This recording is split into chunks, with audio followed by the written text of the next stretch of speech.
संविधान के भाग 4 की, जिसे राज्य के नीति निर्देशक तत्व यानी directive principles of state policy या शॉर्ट में डीपीएसपी कहा जाता है। बिल्कुल। और एक एजुकेटर होने के नाते आज इस चर्चा के लिए मैं अपने कुछ बहुत ही स्पेशल विजुअल नोट्स और फ्लैश कार्ड्स लेकर आई हूँ।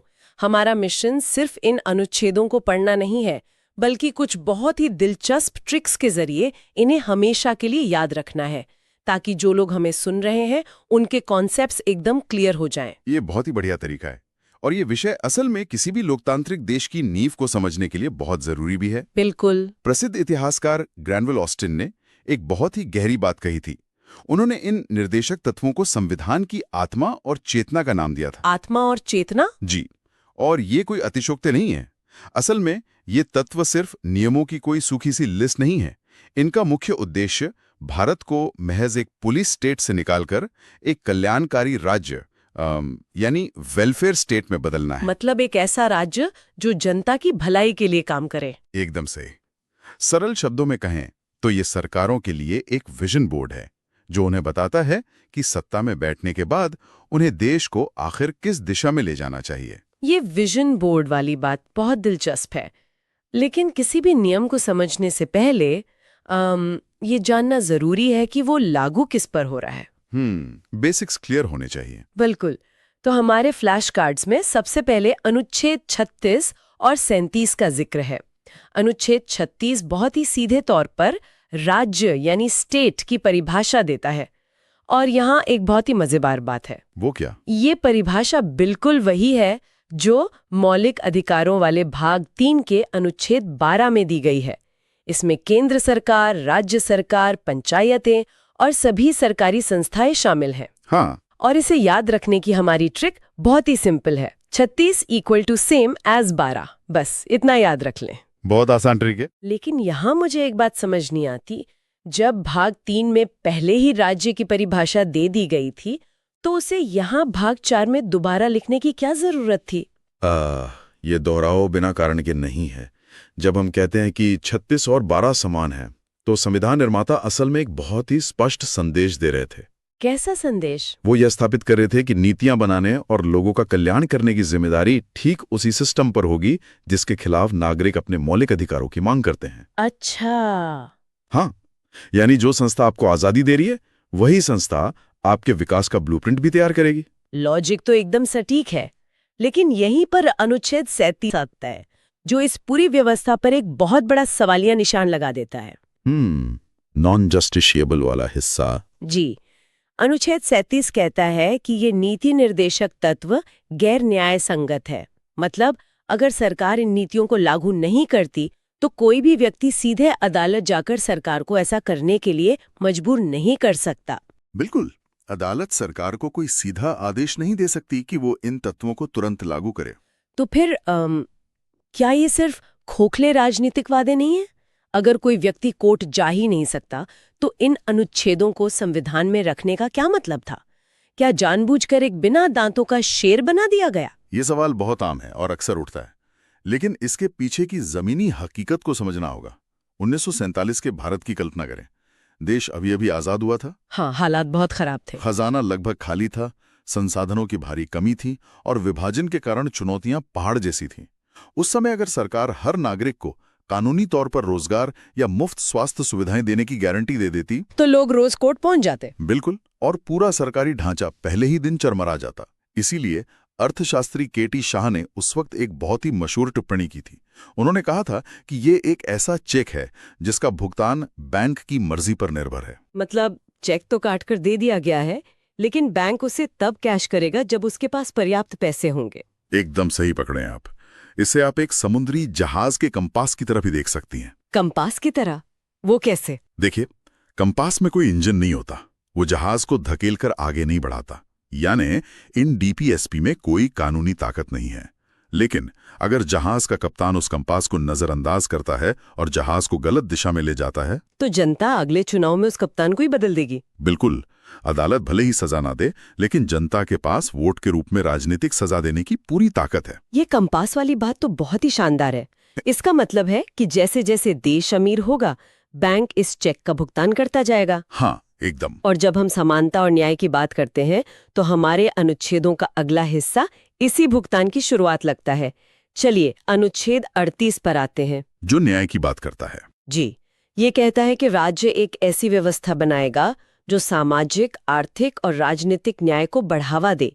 और 44वें संशोधन के जरिए इसमें एक स्पष्ट निर्देश जोड़ा गया कि राज्य आय की असमानता को कम करेगा। यहाँ असमानता को कम करने का मतलब सिर्फ अमीरों से पैसा लेके गरीबों को देना नहीं है। तो फिर क्या है? इसका मतलब है ऐसे अवसर पैदा करना जहाँ समाज का हर तबका तरक्की कर सके, सबको आगे बढ़ने का मौका मिले। समझ गई। और इसे याद रखने की जो ट्रिक हमारे फ्लैश कार्ड्स में है वो बहुत ही विजुअल है। 38 equals to equality state. Equality state? हाँ, अगर आप अंक 3 और 8 को बीच से हॉरिजॉन्टल लाइन खींचकर काटते हैं तो दोनों अंकों के बिल्कुल बराबर ऊपरी और निचले हिस्से बनते हैं। अरे वाह, ये तो एकदम बराबर करते हैं। बिल्कुल, तो ये पूर्ण समानता का प्रतीक हो गया। बहुत ही रचनात्मक ट्रिक है। और इस समानता को जमीन पर उतारने का काम करता है अनुच्छेद 39, जो संसाधनों के उचित वितरण की बात करता है। लेकिन इसका सबसे क्रांतिकारी हिस्सा है 39D। समान कार्य के लिए समान वेतन। जी, पुरुषों और महिलाओं दोनों के लिए। ये उस दौर के हिसाब से बहुत ही प्रगतिशील सोच थी। पश्चिमी देशों में जहां महिलाओं को वोट देने के अधिकार के लिए लंबा संघर्ष करना पड़ा, वहीं हमारे संविधान निर्माताओं ने शुरुआत से ही कार्यस्थल पर एक समान अवसर तैयार करने की नींव रखती थी। मतलब जेंडर देखकर नहीं बल्कि काम देखकर सैलरी तय होगी। बिल्कुल। इसीलिए हमारी ट्रिक एक नारे की तरह है। 39 इक्वल टू सबको समान अधिकार। ये सुनने में ही इतना लयबद्ध है कि एग्जाम के लिए आसानी से याद हो जाता है। बहुत बढ़िया।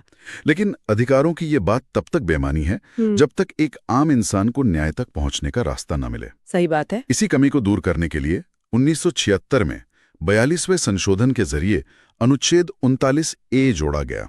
ये समान न्याय और मुफ्त कानूनी सहायता की बात करता है। इसे याद रखने की ट्रिक है 39A equal to all get justice. A से ऑल। एकदम सिंपल फंडा है। उसके पास पैसे नहीं है तो पूरी संवैधानिक व्यवस्था ही फेल हो जाएगी। आज जो हम लोक अदालतें देखते हैं या जो मुफ्त कानूनी सहायता दी जाती है, वो असल में इसी अनुच्छेद का व्यावहारिक रूप है। ये देखकर वाकई हैरानी होती है कि कैसे आज के इतने बड़े कानूनी ढांचे दशकों पहले लिखी गई इन बातों पर खड़े हैं। यही तो संविधान की खूबसूरती है। अच्छा, अब तक तो ऐसा लग रहा है जैसे हम सिर्फ कोर्ट रूम्स या शहरों की बात कर रहे हैं, लेकिन असली भारत तो गांवों में बसता है। एकदम सही। जब हम आगे बढ़ते हैं तो जमीनी लोकतंत्र की तस्वीर सामने आती है। अनुच्छेद 40 ये ग्राम पंचायतों के संगठन की बात करता है और इसकी ट्रिक बहुत ही सटीक है। 40 इक्वल्स टू विलेज पावर, यानी 40 पंच मिलकर एक मजबूत पंचायत बनाते हैं। ये अनुच्छेद 40 पूरी तरह से गांधीवादी दर्शन पर आधारित है। जो कि राजधानियों में रहेगी तब तक गांवों का विकास नहीं हो सकता। वे सत्ता के विकेंद्रीकरण के पक्षधर थे। और ये सिर्फ किताबों तक सीमित नहीं रहा। बिल्कुल नहीं। 1992 में 73वें संविधान संशोधन के जरिए पंचायती राज व्यवस्था को एक ठोस कानूनी ढांचा दे दिया गया। आज जो सरपंचों के पास ताकत है वो इसी विजन का हिस्सा है। बहुत खूब। अब अगर गांव को ताकत मिल रही है तो वहां के लोगों के रोजगार का भी इंतजाम होना चाहिए, और ये काम करता है अनुच्छेद 41। काम का अधिकार? जी। काम, शिक्षा और लोक सहायता का अधिकार, खासकर तब जब कोई बेरोजगार हो, बीमार हो या बुढ़ापे का सामना कर रहा हो। हमारे नोट्स में 41 की ट्रिक बहुत ही स्मार्ट है। क्या ट्रिक है? 41 equals to work for all. इसे ऐसे डिकोड करें कि अंक 4 को अंग्रेजी के फॉर और 1 को वन पढ़ें, यानी फॉर वन। सरकार हर एक इंसान के लिए काम और मदद सुनिश्चित करेगी। इस फॉर वन की अवधारणा को अगर हम आज की योजनाओं से जोड़े तो तस्वीर एकदम साफ हो जाती है। जैसे कि मनरेगा। एकदम सही। मनरेगा जैसी योजना या फिर जो वृद्धावस्था पेंशन योजनाएं हैं, ये रातों रात लिए गए फैसले नहीं हैं। ये असल में संविधान के इसी अनुच्छेद 41 को जमीन पर उतारने के तरीके हैं। मतलब संविधान एक तरह का एडवांस बजट था जिसे आज की सरकारें पैसा आने पर लागू कर रही हैं। बिल्कुल, आपने इसे बहुत अच्छे से समराइज किया। ये तो बहुत बड़ा आहा मोमेंट है। अब अगर सरकार लोगों को काम दे रही है तो काम की जगह का माहौल भी तो इंसानों लायक होना चाहिए। हाँ, मशीनें तो काम कर नहीं रही। सही कहा। इस बात को अनुच्छेद 42 बहुत ही संवेदनशीलता से उठाता है। ये काम की मानवीय दशाओं और मातृत्व सहायता यानी मैटरनिटी रिलीफ की बात करता है। सोचिए, कोई गर्भवती महिला उसी कठोर परिस्थिति में काम नहीं कर सकती जिसमें एक सामान्य मजदूर करता है। अगर मातृत्व लाभ नहीं होगा तो उसे नौकरी छोड़नी पड़ेगी। और इसी बात को ट्रिक में पिरोया गया है। 42 इक्वल टू वर्कर केयर। 42 को फिर से डिकोड करें तो फॉर 2 बनता है, यानी प्रसूति सहायता के समय राज्य को 2 लोगों की देखभाल करनी होती है, माँ और बच्चे की। बहुत ही प्यारी और लॉजिकल ट्रिक है। और इसके ठीक बाद आता है अनुच्छेद 43, जो मजदूरों के लिए सिर्फ न्यूनतम मजदूरी नहीं बल्कि निर्वाह मजदूरी लिविंग वेज की वकालत करता है। यहाँ न्यूनतम मजदूरी और निर्वाह मजदूरी का फर्क समझना बहुत जरूरी है। दोनों अलग हैं क्या? बिल्कुल। न्यूनतम मजदूरी वो होती है जिससे कोई इंसान बस अपना पेट भर सके, लेकिन निर्वाह मजदूरी का अर्थ है एक ऐसा वेतन जिससे वो न सिर्फ परिवार का पेट पाले बल्कि बच्चों की शिक्षा और एक सम्मानजनक जीवन भी जी सके। गरिमामय जीवन का अधिकार। इसीलिए हमारी ट्रिक है 43 इक्वल टू गुड लाइफ। अंक 4 और 3 को जोड़ें तो 7 बनता है, यानी हफ्ते के 7 दिन अच्छी जिंदगी। बहुत बढ़िया। और इसी सम्मानजनक जिंदगी को व्यापार में लाने के लिए 2011 में अनुच्छेद 43B जोड़ा गया। ये सहकारी समितियों मतलब कोऑपरेटिव सोसाइटीज को बढ़ावा देने की बात करता है। इसकी ट्रिक है 43B इक्वल्स टू कोऑपरेशन, जहां B का मतलब है बिजनेस टुगेदर, एक साथ मिलकर व्यापार करना। इसका सबसे बेहतरीन उदाहरण अमूल है। अमूल दूध। जी। कैसे छोटे छोटे किसानों ने मिलकर एक ऐसी संस्था बनाई जिसने पूरी दुनिया में पहचान बनाई। ये अनुच्छेद ऐसी ही संस्थाओं को बढ़ावा देने का निर्देश है। तो चलिए अब हम इस चर्चा के उस हिस्से में आते हैं जहां समाज और धर्म जैसे थोड़े जटिल मुद्दे आते हैं, अनुच्छेद 44 से 46 तक। यहां हम बिल्कुल न्यूट्रल रहकर सिर्फ फैक्ट्स पर बात करेंगे। बिल्कुल, सिर्फ संवैधानिक नजरिए से। सबसे पहले है अनुच्छेद 44, समान नागरिक संहिता यानी यूनिफॉर्म सिविल कोड या यूसीसी।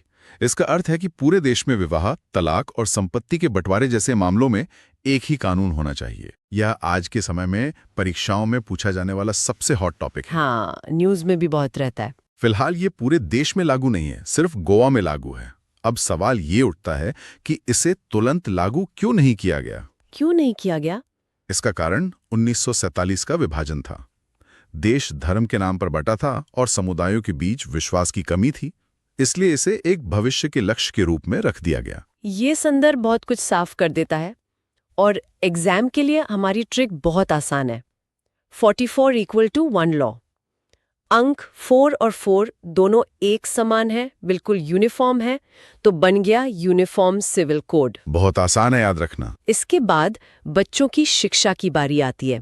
अनुच्छेद 45 जो 6 वर्ष से कम उम्र के बच्चों की प्रारंभिक देखभाल और शिक्षा की बात करता है। यहाँ एक बहुत ही दिलचस्प तकनीकी बदलाव हुआ है। कैसा बदलाव? मूल संविधान में यह अनुच्छेद 6 से 14 वर्ष के बच्चों की शिक्षा के लिए था, लेकिन 2002 में 86वें संशोधन के बाद उस आयु वर्ग की शिक्षा को अनुच्छेद 21A के तहत मौलिक अधिकार बना दिया गया। अच्छा, तो 45 की जगह खाली हो गई। हाँ, तो उसमें 0 से 6 साल तक के छोटे बच्चों की देखभाल को डाल दिया गया। आज जो आंगनवाड़ी केंद्र हम देखते हैं वे इसी की देन है। क्या बात है। और क्योंकि ये बच्चों की देखभाल से जुड़ा है तो हमारी ट्रिक है 45 is equal to kids care. एकदम सीधा। बहुत लॉजिकल है। लेकिन शिक्षा के बाद उनका क्या, जो सदियों से पीछे छूट गए हैं? अनुच्छेद 46 इसी की बात करता है। ये SC, ST और कमजोर वर्गों के शैक्षिक और आर्थिक हितों को बढ़ावा देने का निर्देश देता है। अगर आज के परिप्रेक्ष्य में देखें तो एट्रोसिटी एक्ट जैसे सख्त कानून इसी की भावना से शक्ति प्राप्त करते हैं। और जो EWS आरक्षण है, बिल्कुल, आर्थिक रूप से कमजोर वर्गों के आरक्षण का दार्शनिक आधार भी इसी अनुच्छेद 46 में मौजूद है। इसीलिए इसे दिमाग में बिठाने की ट्रिक है 46 इक्वल टू सपोर्ट वीक। 4 और 6 को जोड़े तो 10 बनता है। इसे हम 100% मान सकते हैं, यानी कमजोर वर्गों को राज्य का फुल सपोर्ट मिलना चाहिए। एकदम सही। अब यहाँ से हम एक अलग ही दिशा में मुड़ते हैं। अक्सर हमें लगता है कि संविधान सिर्फ कोर्ट कचहरी की बात करता है, लेकिन अनुच्छेद 47 से 49 देखिए, ये स्वास्थ्य, पर्यावरण और पुरानी इमारतों तक की बात करते हैं। ये बहुत ही आधुनिक सोच थी। बिल्कुल। अनुच्छेद 47 कहता है कि राज्य लोगों के पोषण स्तर को बढ़ाए और सार्वजनिक स्वास्थ्य में सुधार करे, और नशीली दवाओं या शराब पर रोक लगाए। इसके दो हिस्से हैं। पहला पोषण, जिसका सबसे बड़ा रूप आज स्कूलों में चलने वाली मिड डे मील योजना है, और दूसरा हिस्सा शराबबंदी। हाँ, बिहार और गुजरात जैसे राज्यों में जो शराबबंदी के कानून हैं, राज्य सरकारें हमेशा इसी अनुच्छेद 47 का हवाला देती हैं। और हमारी ट्रिक इसे देशभक्ति से जोड़ती है। 47 इक्वल टू हेल्दी इंडिया। 1947 में देश आजाद हुआ और अब वो कुपोषण और नशे से आजाद होकर स्वस्थ बनेगा। बहुत ही प्रभावशाली ट्रिक है। स्वस्थ भारत के लिए अच्छा खाना चाहिए जो खेतों से आता है। अनुच्छेद 48 कृषि और पशुपालन को वैज्ञानिक तरीके से संगठित करने की बात करता है और इसमें दुधारू पशुओं, खासकर गायों की हत्या पर रोक लगाने का भी निर्देश है। जी। इसकी ट्रिक है 48 equal to farm plus cow. और फिर पर्यावरण की बात आती है, अनुच्छेद 48A। इसे 42वें संशोधन के द्वारा जोड़ा गया था।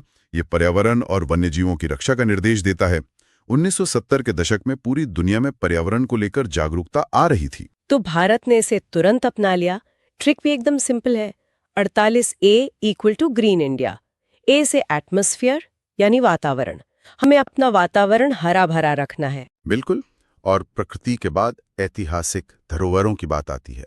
अनुच्छेद 49 राष्ट्रीय महत्व के स्मारकों की रक्षा की बात करता है, यानी हमारे किले और ऐतिहासिक इमारतें। जी। आज जो भारतीय पुरातत्व सर्वेक्षण यानी ASI इन इमारतों की मरम्मत करता है, उसका संवैधानिक आधार यही अनुच्छेद है। और अगर किसी ने इन इमारतों को नुकसान पहुंचाया तो? ट्रिक सुनिए। 49 is equal to save heritage. 49 को इंग्लिश में बोलें 49, 9 यानी फाइन। अगर स्मारक तोड़ा तो भारी फाइन लगेगा। अरे वाह, ये तुकबंदी तो दिमाग से कभी नहीं निकलेगी, है ना। अब हम इस चर्चा के बिल्कुल अंतिम पड़ाव पर हैं। अनुच्छेद 50 और 51। अनुच्छेद 50 कहता है कि न्यायपालिका को कार्यपालिका से अलग रखा जाएगा। ट्रिक है 50 इज इक्वल टू जज फ्री, यानी 50-50 सेपरेशन। लेकिन यहां मुझे एक उलझन है। पूछिए। ये अलगाव इतना महत्वपूर्ण क्यों है? अगर दोनों मिलकर काम करें तो फैसले जल्दी नहीं होंगे। ये अलगाव इसलिए जरूरी है ताकि देश में तानाशाही ना पनपे।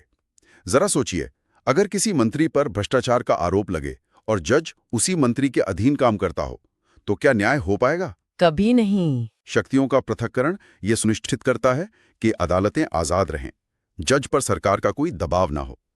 ये 50-50 बंटवारा लोकतंत्र की सबसे बड़ी ढाल है। एकदम क्लियर फंडा है। और अब हमारा आखिरी नीति निर्देशक तत्व, अनुच्छेद 51, जो अंतर्राष्ट्रीय शांति और सुरक्षा को बढ़ावा देने की बात करता है। ये भारत की विदेश नीति का दर्शन है। युद्ध के बजाय बातचीत से विवाद सुलझाना। ये बहुत खूबसूरत है कि जो दस्तावेज एक छोटे से गांव की पंचायत से शुरू होता है, वो पूरी दुनिया की शांति की कामना पर समाप्त होता है। वसुधैव कुटुंबकम की भावना। और हमारी ट्रिक भी बहुत देसी है। 51 equal to global peace. Bharat में हम शुभ काम के लिए 51 रुपए का शगुन देते हैं, तो दुनिया में शांति बनाए रखने के लिए शगुन के 51 रुपए। क्या बात है। तो दोस्तों, आज की चर्चा से ये साफ हो गया कि भाग 4 सिर्फ कुछ नियम नहीं है, ये उस भारत का एक विजनरी ब्लूप्रिंट है जिसका सपना आजादी के दीवानों ने देखा था। और उम्मीद है कि इन विजुअल ट्रिक्स से आपका पूरा चैप्टर रिवाइज हो गया होगा। बिल्कुल। मनरेगा से लेकर मुफ्त कानूनी सहायता तक सब इसी ब्लूप्रिंट का हिस्सा है। एकदम सही। लेकिन आज की क्लास, मेरा मतलब है आज की इस चर्चा को खत्म करने से पहले एक विचार है जो बार बार दिमाग में आ रहा है। वो क्या? 1950 में जब हमारे पास पैसों की कमी थी, तब इन नीति निर्देशक तत्वों को कोर्ट में लागू न किए जा सकने योग्य रखा गया था। वो उस समय की मजबूरी थी। लेकिन आज 7 दशक बाद, जब भारत एक बड़ी अर्थव्यवस्था बन चुका है, जी, जब हमारे पास संसाधन है, तो क्या अब समय नहीं आ गया कि इन सुझावों में से कुछ को अनिवार्य मौलिक अधिकारों में बदल दिया जाए? क्या निर्वाह मजदूरी या समान वेतन अब सिर्फ सरकार की मर्जी पर निर्भर रहना चाहिए, या हर नागरिक का पक्का कानूनी अधिकार बन जाना चाहिए? ये बहुत ही गहरा और सोचने वाला सवाल है। बिल्कुल, आप सभी खुद से ये सवाल जरूर पूछें। इसी विचार के साथ हम आज की इस गहन चर्चा को यहीं विराम देते हैं। हमेशा याद रखें, पढ़ना सिर्फ एग्जाम के लिए नहीं, देश को समझने के लिए भी जरूरी है। बहुत बहुत धन्यवाद।